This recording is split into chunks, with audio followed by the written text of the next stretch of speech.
You have been bearing a burden that was never intended for you alone, my love.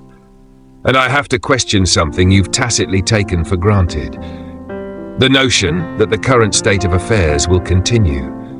You have been deprived of something I have been holding for you because of that belief. It has been causing you stress when I've already set up a spot to relax. You've been working so hard to find a solution that you haven't stopped long enough to hear me explain it plainly. Everything will be all right. I am telling you this, not because the situation has already changed, the issue has already been resolved, or the barrier has already been removed. Additionally, my words do not come back empty when I speak over a life. No challenge in this world can surpass the weight of a word I say about your circumstances. I don't make pledges the way others do. When I promise to do anything, I've already started doing it. The movement toward it begins with its statement. My word is like that. It's not a wish. There is no intention behind it. It is a force that travels through time, arranging what must be arranged, opening what must be opened, closing what must be closed, and preparing what must be prepared.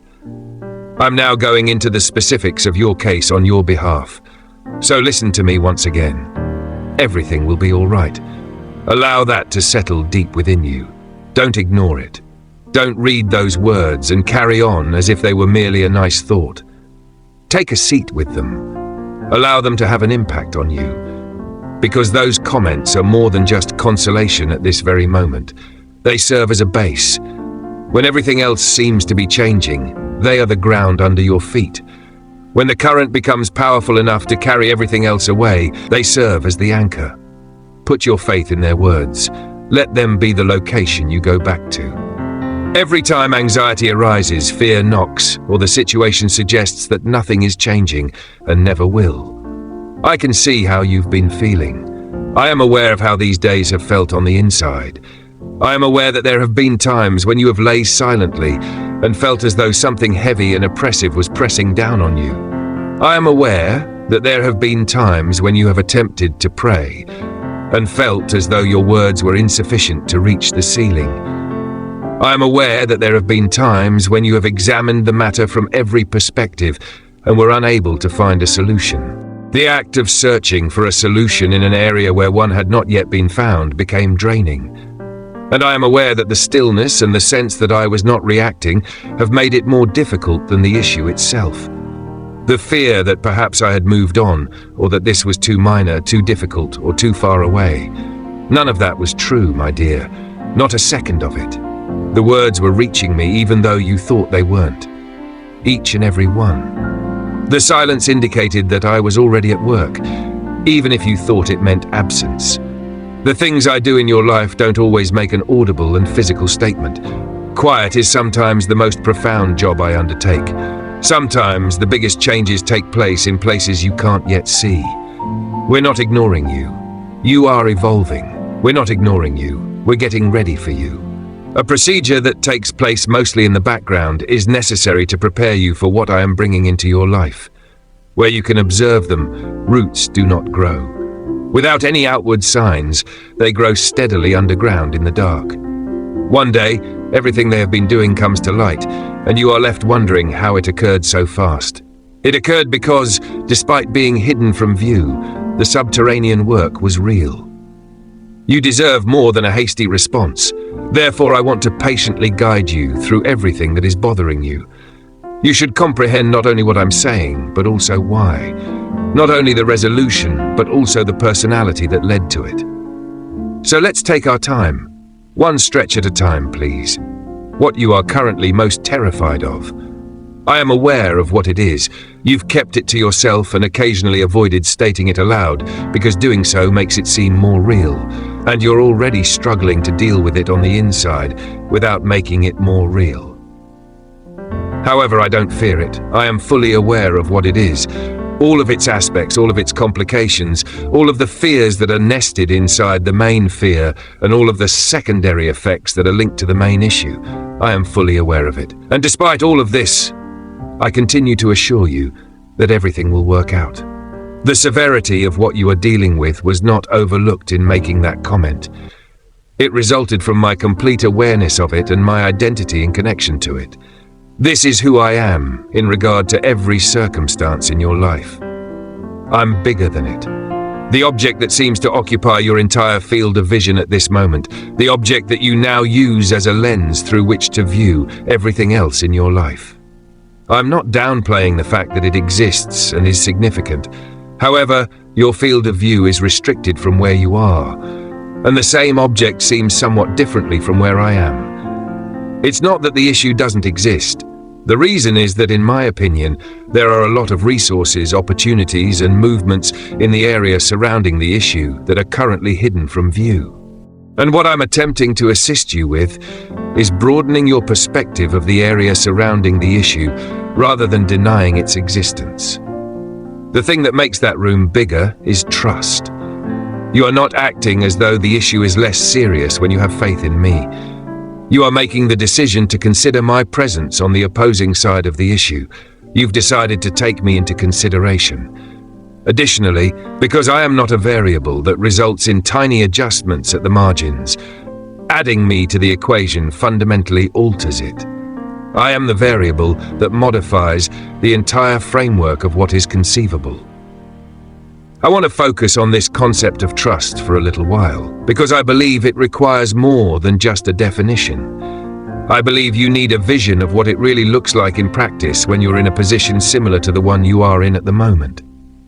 Trust does not appear to be an emotion. Certainty does not feel like trust. There will be times when you trust me, but it doesn't feel like trust. It's like deciding to pretend that something is true even when all emotional cues point to the contrary. A person who climbs a ladder despite having a fear of heights is demonstrating faith.